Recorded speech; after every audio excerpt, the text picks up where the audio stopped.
Okay, welcome everybody. I should have prepared some documents, which I could have passed on to everybody, making a list of did it say 4 out of the top 8 management buzzwords in IT. So I forgot about the documents, so maybe you can make a list just inside your brain. It's paperless. It's even better. And if you found everything, as if I mentioned everything of the words that you kept in your mind, you may shout out bingo. So my talk is about enterprise companies and the DevOps Principle. Two things which we learned at quite some engagements that usually don't act well together directly from scratch. And it seems to me that this is more and more becoming interesting, this DevOps topic for the enterprises. This is now the second talk covering enterprises dealing with DevOps. The first one was within the keynote from Roy. Should have seen the keynote. He was also referring to what is his understanding of DevOps, of his understanding of enterprises. So, as I already mentioned in the introduction, I usually try to not give talks, but tell stories. In this case, it's a story about flickering? Oh, no. It's a story about some customers that ask us for support, whether we can help them build automation. What we did wrong in the first place, how else we fixed it. So the eldest enterprise customer we're working on, this is also something that makes enterprises. By the way, who of you is working at or with an enterprise company? That's quite a large set of people. Okay, quite interesting. I'm explaining now what I understand what are enterprises, and I'm definitely interested in whether it's a fit what I'm saying to you, or whether you have different ideas. So this is my view on enterprise. This is my view on DevOps. What does it mean? Where does it come from? Where does it originate? How can these things fit together? And what is it that you have to take care about that you should not do in this case? So the first one, enterprises. And this already fits a nice picture because it explains what enterprises is made of. In the first series, they were well known for having different cultures, different people working together and making a thing move into the universe, fly somehow.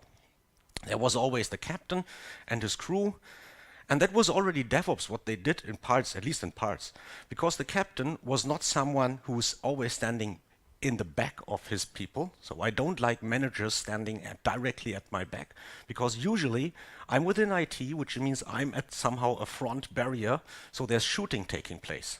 And I want to have managers that catch bullets, that don't let me catch the bullets, that catch bullets and that remove incidents out of the way. So with large companies, large enterprise companies, what is it that you usually have? Well, many different locations, maybe spread worldwide, different proprietary solutions with which do similar things. There is a backup solution for the Windows department, a backup solution for the Unix department, a backup solution for another department, and for specific systems, again, another solution. Sometimes they tell you, oh, no, we can't upgrade the OS, otherwise this thing is no longer working. So it's really very proprietary what they have around.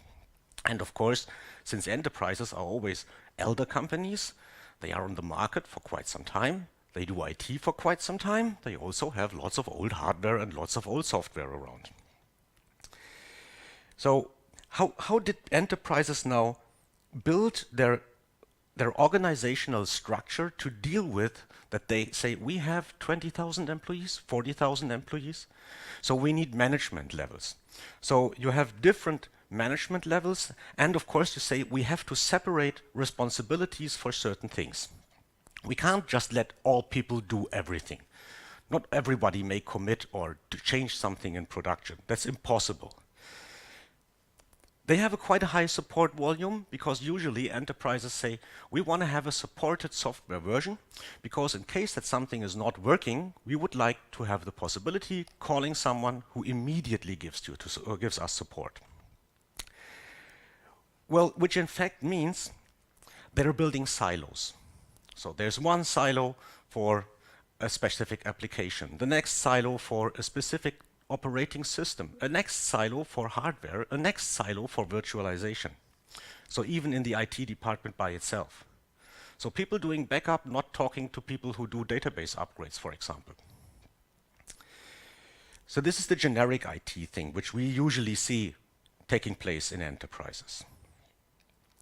What's the next thing? The next thing is project management. Wow, yeah, we now have finished the release. Yeah, how long did it take, by the way? It was 6 months of planning, 6 months of development, and 6 months to deploy in production. Oh, so you're doing, what is it? One release each 1.5 years? Yes, that's so far that's okay, but that is people are used to it. So we have long release cycles. Sometimes we learn when we are within the deployment that we have forgotten something, because the focus now has changed. So doing changes rarely is always something very, very difficult. I still remember one of my first Berlin-based jobs. They had a MySQL database over there, and one of the IT person, where there was an alarm from the database, and I told him, okay, log into the database. And he was sitting in front of his computer, scared to death, not moving his fingers. I said, what's wrong? Oh yeah, you see, this was built by the other people who all now left the company. Yeah, and did you an introduction to the database server? Yes, for sure they did this. Okay, so why are you not logging in?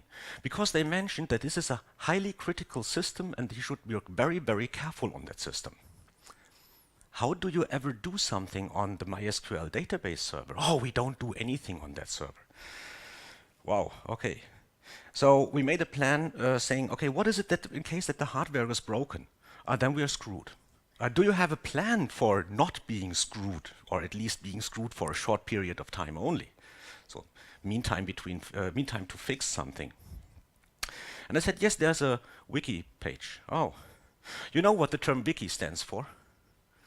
It's where information kills itself. It's really awesome. You can find tons of information inside, but not everything is really quite useful. So changes are causing trouble because they are done not on a regular basis, because they have to ensure that things are running stable.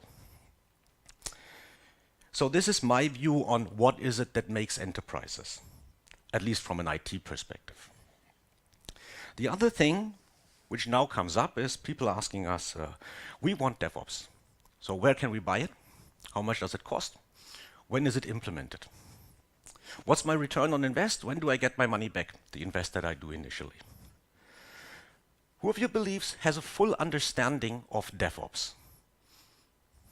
Nobody dares to raise its hand. That's quite nice. I would like to give you an introduction on what I believe, what is the origin of DevOps, and what is it meant for, and where it is moving to at the moment. The first thing, the timing is somehow different. There are some papers claiming 2007, other claiming 2009. Everybody agrees it was Patrick, first somehow using that term in public and saying, okay, we do something called DevOps. So why do we do DevOps? Because we want to have faster release cycles. How did we work prior DevOps? Oh, prior DevOps, there was the planning period, there was the implementation period, and then there was the deployment period. Okay, so ops could easily adopt, because when a new release was planned and they say we need 5 more servers, they knew exactly, okay, we can put that on next year's budget. That's okay, because it takes now 9 months for development prior to firstly need the first server. And we can easily install it in time. The thing that changed now was the speed with which development passes on releases to production. In the old times, you usually have this nice picture. There's the wall, there's a round hole inside, and there is a packet from from development not fitting into the hole. So they just throw it over the wall. So DevOps by itself is available, let's say not available, it is used in companies effectively since 10 years. And 10 years somehow is the time frame that we see on enterprise customers, that they say when something is 10 years on the market, then we are good to go for that. Because we don't want to jump on every new hipster tooling train, which is maybe there for 3 months and then everybody says, oh no, that's all old. We use something newer by now. So they need reliability on the tooling side. That's also the reason why the enterprise customers, when we, promote some tooling for them, recommend some tooling, they ask us, okay, how long is the tool on the market? We want to do something with this container thingy. Is the tool chain around the market since more than 10 years? When was Docker born? I don't know. So the core underneath within the kernel is older with LXD, LXC and stuff like that. So now we have this change within the development teams from a waterfall approach to a more agile method, a repetitive pattern that occurs in short-term cycles. Usually you do something like 2-week Scrum cycles. And within 2 weeks you have a sprint. The sprint consists of a planning, the implementation, and the release. And you're not doing huge releases, which takes 3 hours database index upgrades and stuff like that. Instead, you do micro-incremental releases, which means faster implementation, which means ops must react faster. Oh, we need 5 new servers. Yeah, we need 5 new servers in 2 weeks. So this is the point where I usually also like to show people the history of IT. Back in the old times, we had a mainframe, a couple of people maintaining it. There wasn't really much automated. Then we came to PC-style hardware. We learned about, kernel upgrades. We need to reboot, so we have some downtime. Let's automate at least the basic provisioning, the installation. Then there was the next thing, virtual machines, making better use of the hardware underneath. So where we have one mainframe, 10 servers, we now have 400 virtual machines. So, okay, maybe the provisioning is automated. Now people would like to move on to container technology, be absolutely sure on 20 servers they will run 8,000 containers easily. So, but this is not something you can do manually. You have to automate the stuff. And this is where the DevOps principle first occurred, by saying development and operations collaboratively working together for the benefit of everybody. Shortly after that, they learned about the one colleague in the company says, it's the no-sayers. They always say no. It's the only word they know about. Can we open the port? No. Can we have access to the internet? No. Are we allowed to send unencrypted emails? No. It's a security department.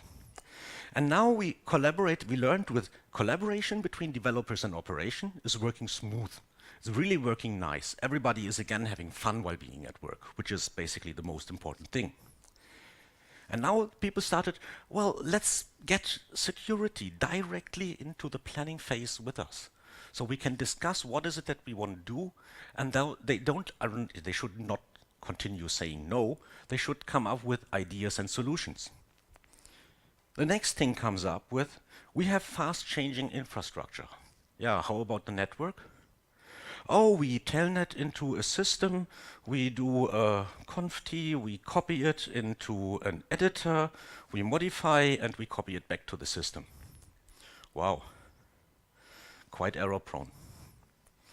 So we now start doing also network automation. Nobody would like to go inside a large environment with 2,000, 3,000 servers and changing VLANs on network ports. This is something you should have in an automated pattern. So this is the stop. So we have now everything. Do we have everything? We have development, developing the code. We have operations, maintaining the infrastructure. We have the network people, maintaining the network stack, and security and compliance is with us, that everything is fine what we are doing. Okay, how about the business? It's not there.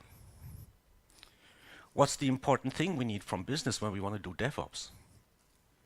We need backup from finance. What the hell has finance to do with DevOps?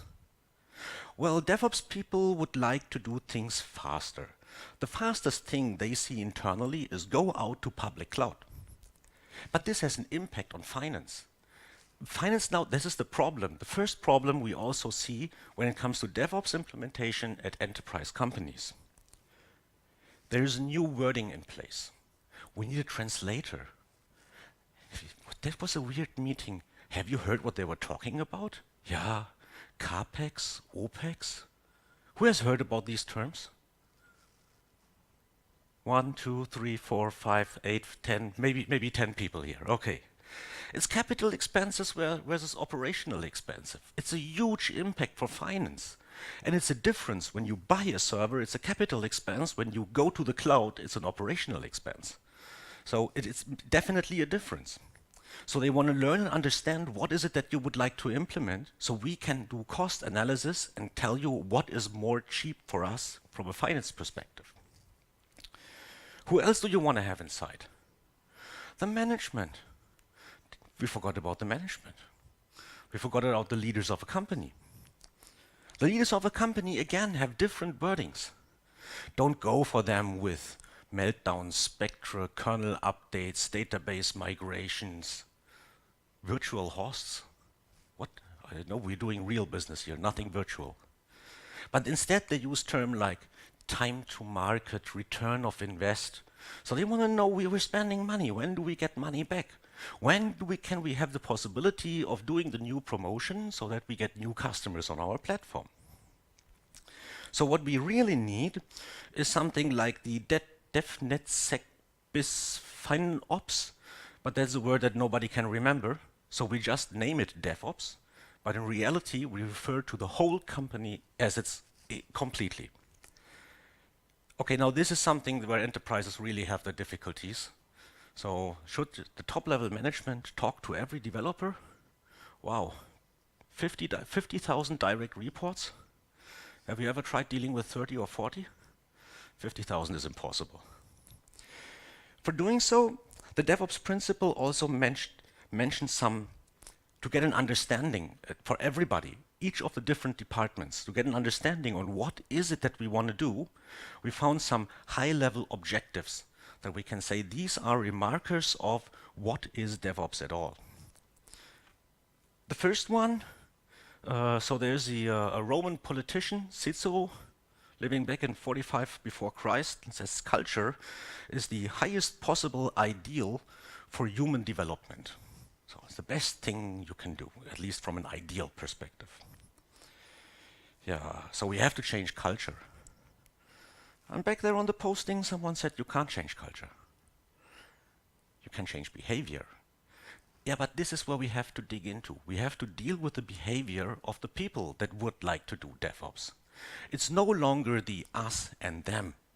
So separating, making us stronger against them.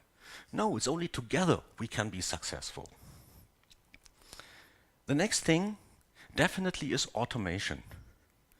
And I don't like to hear words like, yeah, automation. We do it like with every project. You know about the 80-20 pattern?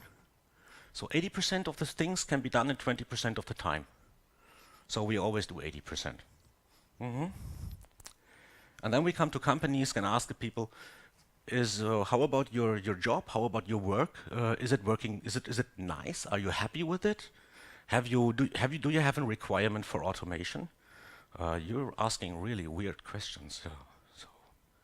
No, we don't need no automation, but please return well, maybe tomorrow, because I have to add 150 Windows servers to an Active Directory domain manually. Oh, no. Not so nice. So it's the automation pattern. And please, when you do automation, start with automating your automation. A manual setup automation is somehow an anti-pattern by itself. What else is it that we want to have? Transparency.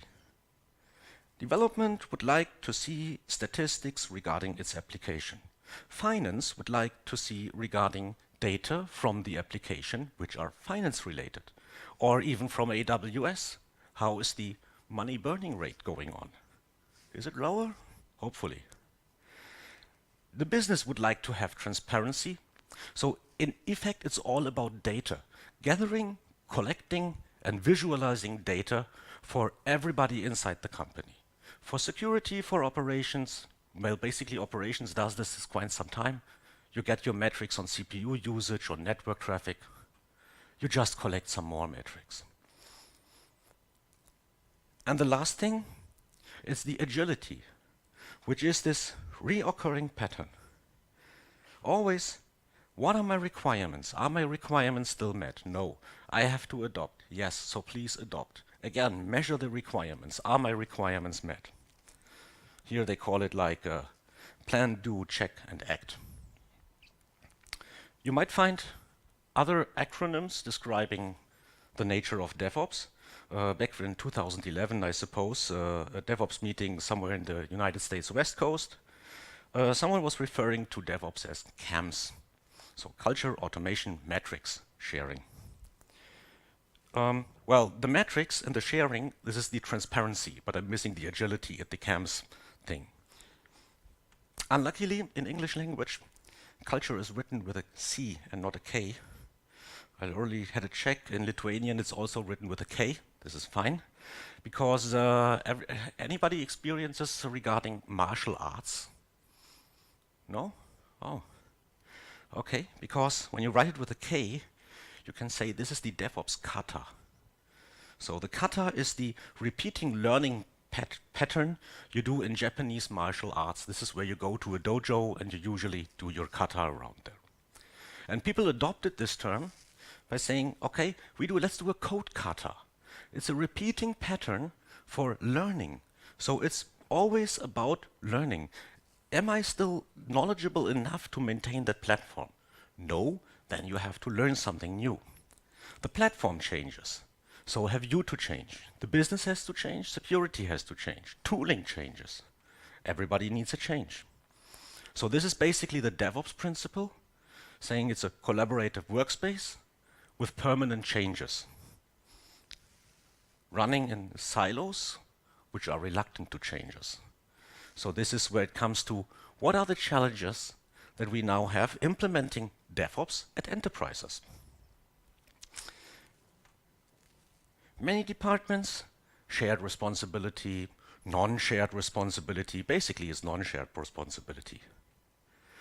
The IT operations people have a member at the board representing IT operations, data centers, hardware, network. And the product has also an IT member on the board.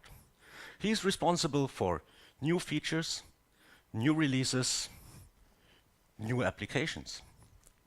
So, what's now the problem?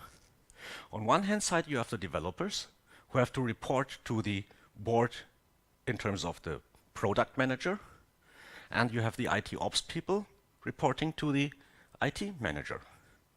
The IT manager gets an incentive based on stability, availability, performance. The product manager gets an incentive based on new applications, new releases. This does not fit together at all. One company that has a setup like this on the board, they moved to DevOps. It was really fun by doing a press announcement. We do DevOps, full stop. Well, that's the most easy way to implement DevOps. But they don't really do DevOps. They just mention it to be in the news and be more attractive for potential hires. What else is it that we have in place? Yeah, it took us 4 years implementing Agile. We now have a change management board at place. It approves changes. Well, sometimes it should approve changes. Well, at least once in a while they should approve changes. And what else is it that they build? So changes are done in a process. And the process, the weirdest thing we ever saw was, so there's a change process, and we were about to say, can we change this change process? And the people were telling us, oh, when we want to change the change process, then we have to change the change process creation process. What is this? Again, is somehow a meta process? So everything is process driven. We can also just switch to another port. Hopefully it needs less than, let's see whether this one is more stable. Doesn't look like it. Okay. Maybe I stop walking around or something. Okay. Here. Okay.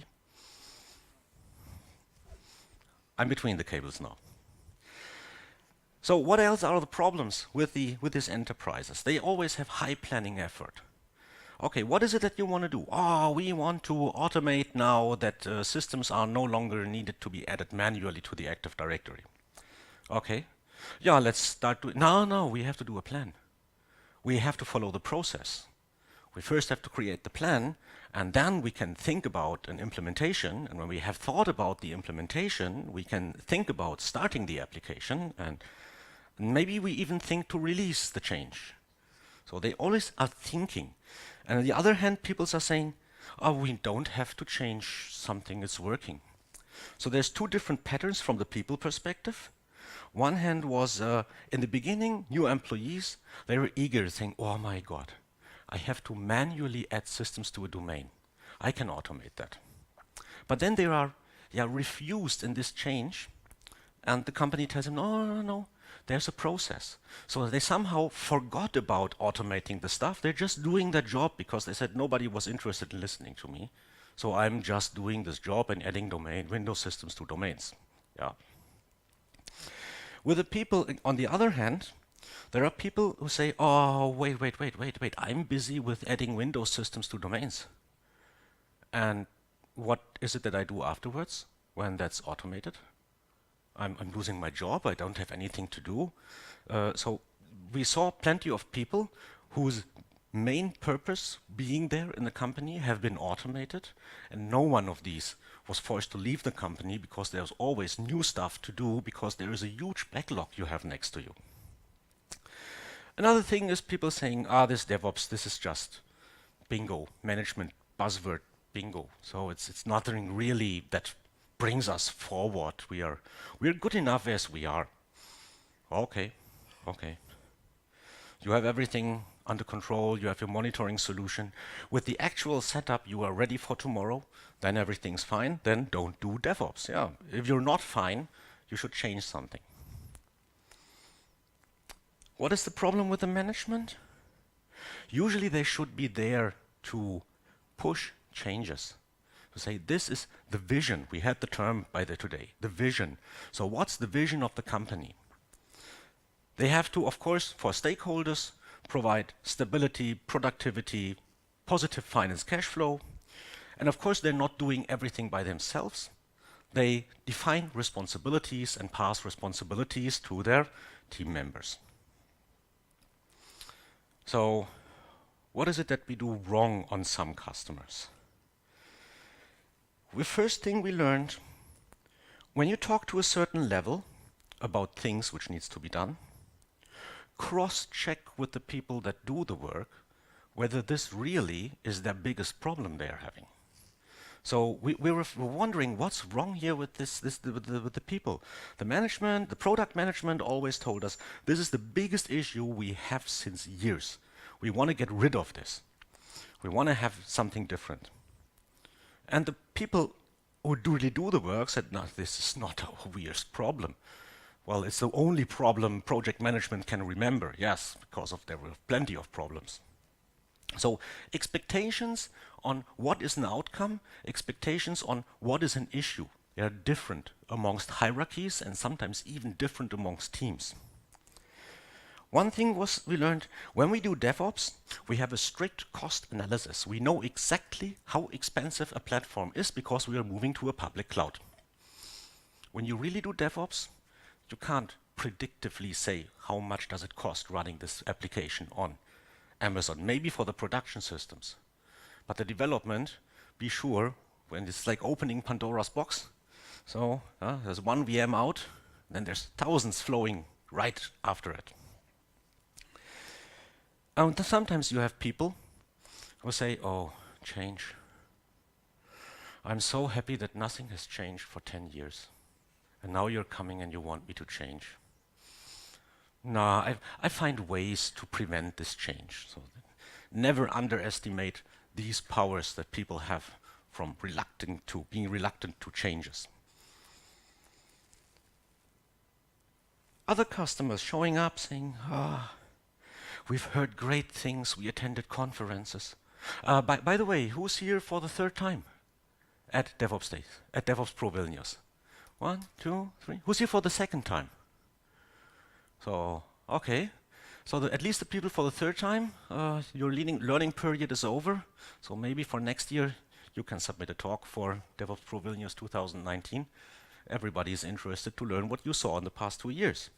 So customer attended events like this and said, yeah, we heard great things. So we can automate virtualization, provisioning, configuration, application, network stack, and ensure that we are constant in aligning with our compliance teams by having pipelines and flows and we want own repository systems. Okay, yeah, we can do that. Yes, that's okay. But take care. This is a steep learning curve you have to do. Don't do everything directly from scratch. Start with the most troublesome things. Maybe it's provisioning, maybe it's configuration management, maybe it's even something different. The next thing, please help us build a DevOps team. Oh, okay. Yeah, put everybody together, get rid of the mid-management. No. We want to have a DevOps team with a DevOps team lead with DevOps engineers.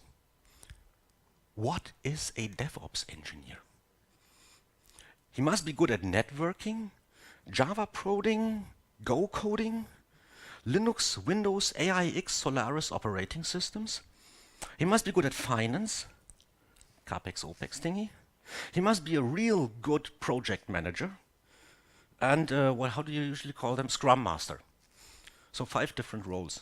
It's like the things that I sometimes see when companies are asking full stack developers. If you can do everything, you can everything only a little bit. But you need experts in different areas. So don't hire DevOps engineers. Look for the proper mindset of the people, but look for specific technologies that you need in your platform. So what is it that we found out afterwards? What possibilities do we have? The first thing is, well, sometimes the easiest, sometimes the hardest. Depends on the people, because it's dealing with people. The second thing is covering processes, basically with business perspective, and the third is covering the security. And that as a whole is something that even Wikimedia refers to the enterprise DevSecOps. They forgot about the finance, HR, and business departments. So the first thing, we stop working at customers where we don't have C-level commitment, top-level commitment. We must have top-level commitment saying an approval, this is the process to go, this is the path to go, and we support you. These are the managers that are not standing right behind me. These are the managers which usually are not around, but in case of problems, I can just call them and say, there's a problem, please get rid of the problem. Why is it so important? It's the top-level managers. It's the only people that can change something cross-department-wide, because they have that power to make a decision. Roy mentioned something when he had this influencer book title next to it. He mentioned something in the keynote. He mentioned something like pushing people. Never push people. Never. When you do drastic changes to an organization, first you're happy that you have at least one person around. And he feels like standing in front of a cliff and there's, oh my God, that's deep. And you want to push him. No, coach him, guide him. Never push people. They will run away. The next thing, also from C-level, is not only promote and demand, but also to live and show communication is important. For the C-level management, we can only recommend take care, you start in a slower scale, take care on the people directly, make them direct reports for a short time. In the meantime, the mid-manager for that team, he must be sent to a training, learning about coaching, learning about the cultural change, learning about the new things that are coming. He can take over afterwards. When it comes to processes, We saw people still filling out these documents of whole 5 years coding plan. Stop doing that. Start with something like Scrum or Kanban. You don't like pure Scrum, that's okay. You don't like pure Kanban, that's okay. Take the best out of everything, adopt it. But please don't stop thinking about starting to think. Start doing it. And please be advised, get someone who knows Scrum and Kanban and who can give you some guidance to the team, that they are sure that they agree on their boundaries within which they want to do their work. Another way we also made it in a nice way was directly engaging security. Oh, no, you're not allowed to talk to another department. Why? Well, we have 3 competing teams. What is it that you're doing? Yeah, there's one team doing it that way, your team is doing it that way, and another team is doing it in another way. Oh my God. And they are communicating. They are not allowed. They're not allowed to share information. Wow, that's cool, DevOps. Hiding everything, building new silos, 3 silos. That's great. So for the conclusion, we see it more and more that enterprises adopt to modern technologies, either be it due to facing customer appearance, seeing the positive things when being in the cloud. They're used to external support, so it's easy for them getting external people supporting them on a specific topic. They're used to it. Of course, they say existing workflows must at least coexist, at least for a certain time. We are always asked, how do we do it best? And the best thing is we engage the people to communicate. We enable the people to collaboratively working together, getting out of their silo, running out of their silos into the wild, talking to each other. What is it that they are doing? I found the solution. What is it that you are working on? What was the problem? So don't spend too much time in meetings. 3 days meetings, 6 hours per day for something where you are needed 25 minutes. Oh my God. You fall asleep immediately. Move to Agile, so stop doing incentives based on tasks. Look for the outcome. It's far more better, and you get the money easier back and faster back. And the management must ensure that we have a safe working environment. So if people want to stop us, what we are doing now, top-level management has to prevent these people from stopping us. We try to coach staff. We do coaching in terms of brown bags, so everybody brings his lunch, we're sitting together, one person is showing something. We usually never do presentations at customers, at least when it comes to technical teams. We say, there's one from the technical team. These are the people that afterwards have to know how things are working. And these show then why they do something and how they do something. Or Dr. Dr. Deming. No one has to change. Survival is something that is absolutely optional. Nobody needs it. Thank you.